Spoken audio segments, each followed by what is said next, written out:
안녕하세요. 정수년입니다. 산언 읽기 39편을 시작하겠습니다. 이 39편은 앞서 말씀드린 기륭과 장결의 뒤를 이어 이들과 서로 비교 대조하며 공부해야 하는 심화 빗병의 정치와 기전을 공부하는 시간입니다. 심화비는 심화 곧 위완부에 가득하고 답답한 창만이나 막혀 통하지 않는 도색불통의 자각 증상이 발생하는 증후입니다. 위완부의 창만 도색불통을 아울러서 심화비라고 하며 이것이 주증입니다. 하지만 기타 다른 병으로부터 유래한 심화비는 하나의 겸증일 뿐 심화비라고 하지는 않습니다. 예를 들어 개지인삼탕의 심화비경은 겸증이므로 심화비증은 아닙니다. 오령산의 수비 역시 하나의 겸증일 뿐 심화비라고 하지는 않습니다. 심화비의 성립을 알아보겠습니다. 중초를 말하여 대개 반은 상부이고 반은 하부에 위치하는 반상반하의 준유라고 하며 준유는 중심축을 말합니다. 비위가 위치한 중초는 심화와 폐기의 상초, 그리고 신수와 간기의 하초, 중간에 위치하고 있습니다. 그러므로 심화가 하강하고 신수가 상봉하는 중심이 되고 폐기가 숙강하고 간기가 승달하는 축이 되며 위기가 타금을 하강하고 비기가 청양을 상승하는 기반이 됩니다. 그러므로 중초는 음양기혈수화가 승강하는 기기의 준유가 되는 것이며 그 과정에서 중초는 기기의 승강을 주동하고 조절하며 제약하는데 이것을 중초의 알선작용이라고 합니다. 곧 심화비는 중초 비위기가 허약하거나 침입한 사기가 간섭하고 요동하며 중초의 알선작용이 실조되어 발생합니다. 알선작용이 실조되면 축기가 불리해지고 양기가 중초에 옹색하여 심화비가 조성됩니다. 심화비를 규정하는 원문입니다. 151조입니다. 맥부이긴, 이보하지, 긴반입리, 즉작비, 맥이 북인인데 다시 공하하면 사기가 도리어 리로 들어가 비가 되고 안지자유 단기비, 심화를 누르면 물은데 단, 이는 기비이다. 맥부긴으로 표시된 상한 표정을 의사가 공하하는 바람에 긴반입리, 곧 사기가 리로 들어가며 병에 변화가 발생하고 비증이 발생하였습니다. 이것은 앞선 131조에서 병바르 음이반이 하지 인작 비야라고 하며 비가 발생하는 기전을 말한 것과 부합합니다. 그리고 바르 음의 저 음에 대해서는 상한론의 제7조에서 무열 오한자 바르 음야라고 하여 태양상한증임을 가리킵니다. 그리고 인작비 단기비라고 말한 것은 심화비의 발생이 유형사기가 아닌 기기의 옹체임을 강조한 것입니다. 안지유 유자는 고대 물을 연자와 통하는 글자이며 심화를 누르면 연하게 감촉되는 기비임을 나타냅니다. 심화비 중에서 먼저 열비입니다. 154조입니다. 심화비, 안지유, 기맥관상부자, 대황왕년사 심탕주지, 심화비인데 누르면 무르고 관맥이 부이면 대황왕년사 심탕으로 치료한다. 164조. 상한에 심하게 사하하고 다시 발한하였는데 심화비가 되며 오한하는 것은 표가 풀리지 않은 것이므로 비를 칠 수는 없다. 마땅히 먼저 해표하여 표가 풀리면 비를 다스린다. 해표에는 계지탕이 마땅하고 비의 치료에는 대황왕년사 심탕이 알맞다.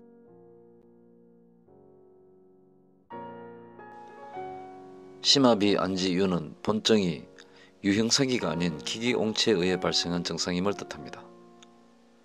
삼부맥의 총관적 가운데 관맥은 중초를 탐색하는 곳인데 지금 부맥이지만 오한 발열 두한강통이 없으므로 이 관맥부는 내부 곧 중초에 존재하는 열사를 가리키고 있습니다. 즉 이열이 왕성하여 기혈을 고동하고 이에 기혈이 용성하며 혈관이 확장된 상황입니다. 그러므로 이 심화비증은 무형의 열사가 중초에 머물며 유동하여 이에 중초의 알선작용에 실조가 발생하며 축이가 불리해진 상황이라고 할 수 있습니다. 또한 방제의 구성을 참조하면 본증은 순수한 열사의 간요에 의한 병증임을 알 수 있습니다. 대황왕년사 심탕은 열을 식히고 비를 솟궈하는 사열소비의 방제입니다. 다만 일반적인 전탕법과 달리 본방은 대황황년 두 약물을 끓는 물인 마비탕에 5에서 10분 정도 담그고 우려내어 사용합니다. 이것은 약물들의 한량지기를 취하여 무형의 중초 열사를 식히기 위한 것인데, 이 방법은 또한 고미를 박하게 취하므로 양력이 장의로 직하할 것을 방지합니다. 대황은 대개 10분에서 15분 정도 달이면 가장 사하작용이 좋습니다. 만약 그 이상 가열하여도 사하력이 높아지지 않으며 오히려 유산이 추출되어 삽장작용에 의해 지사작용을 발휘하게 됩니다. 164조에서는 열비가 표증을 겸한 경우 먼저 해표하고 뒤에 비를 치료하라고 논술하여 치료의 선우를 말하고 있습니다.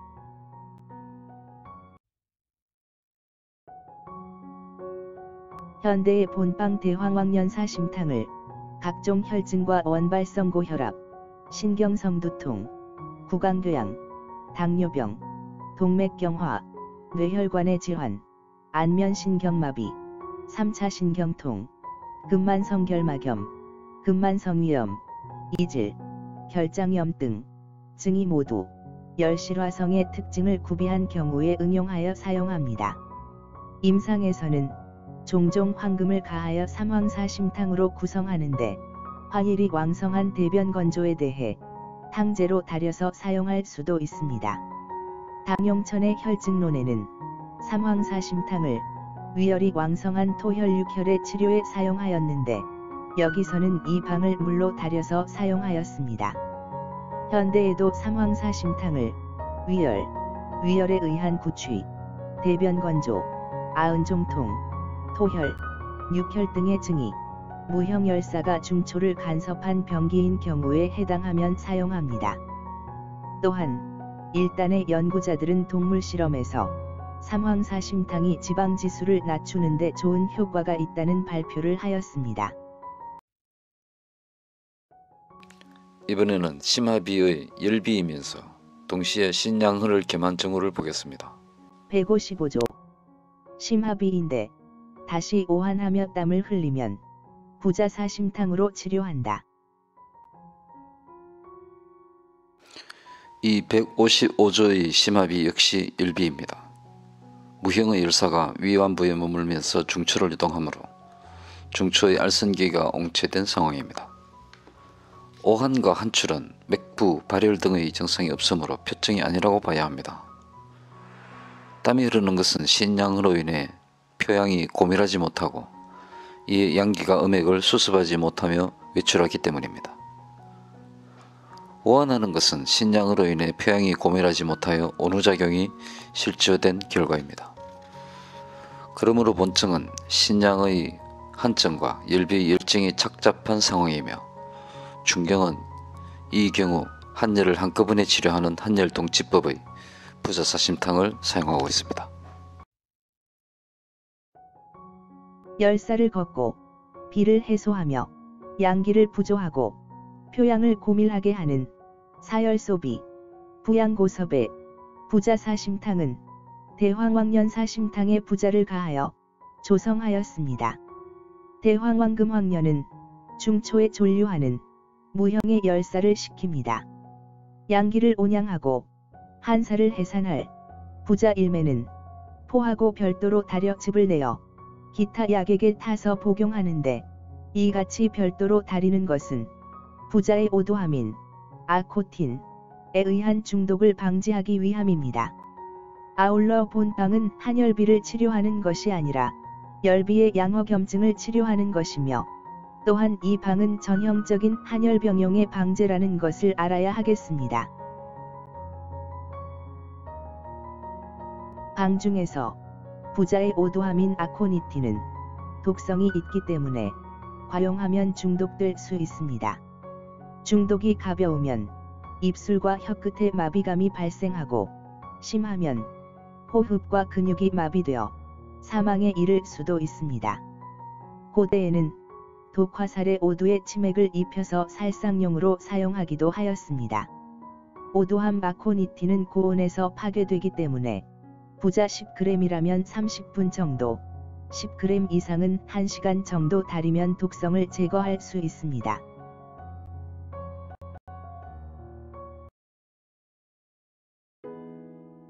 이상과 같이 대황황금황년부자의 4가지 약물이 배합되면 각각 그 한열의 기가 같지 않고 날 것과 익은 것의 성질이 다르며 공효가 같지 않은 약들이 동행하여 함께 사열소비와 부양고표의 효능을 발휘합니다.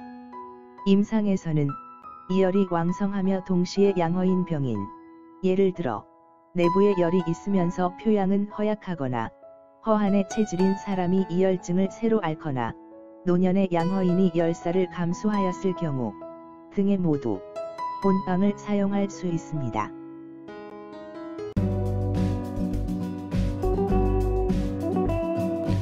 이 39편에서는 열비의 대황황년사심탕증과 열비겸신 양허의 부자사심탕증에 대해 말씀드렸습니다. 다음 편에서는 심화비병을 연속하여 반화사심탕증, 생강사심탕증, 감초사심탕증, 선복대자탕증에 대해 말씀드리겠습니다.